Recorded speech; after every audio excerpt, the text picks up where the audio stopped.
Rema hari ini, Yeremia 31 ayat 4. Aku akan membangun engkau kembali, sehingga engkau dibangun, hai anak darah Israel. Engkau akan menghiasi dirimu kembali dengan rebana, dan akan tampil dalam tari-tarian orang yang bersukaria.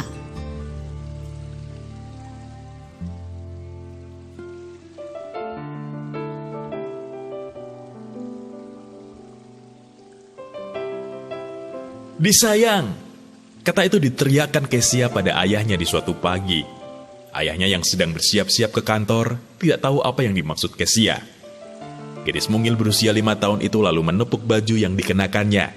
Di bagian depan baju itu tertulis kata, disayang. Ayah Kesia pun memeluknya dengan hangat, dan anak itu tersenyum bahagia. Kamu memang disayang. Senyum Kesia makin lebar, dan sambil melompat, ia pergi sambil terus mengulang kata itu. Aku disayang, aku disayang. Bagi ayah Kesia, momen sederhana tadi terasa begitu sempurna.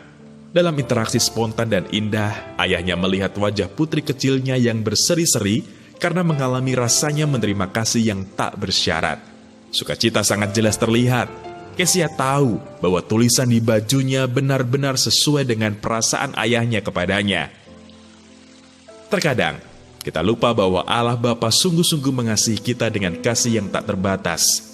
Ketika kita mengalami kesusahan dan pencobaan yang berat, kita mulai meragukan kasih Allah kepada kita. Nabi Yeremia mengingatkan kita dalam Yeremia pasal 31 ayat 3-4 bahwa Bapa mengasihi kita dengan kasih yang kekal.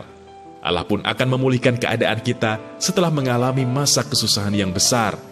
Dia akan mengubah ratap tangis menjadi tari-tarian sukaria, dan kita akan dibangun kembali dengan lebih besar dan lebih cepat dari sedia kala.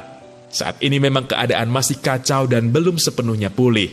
Masih banyak hal yang perlu kita benahi akibat pandemi yang melanda dunia. Namun, janganlah takut dan cemas.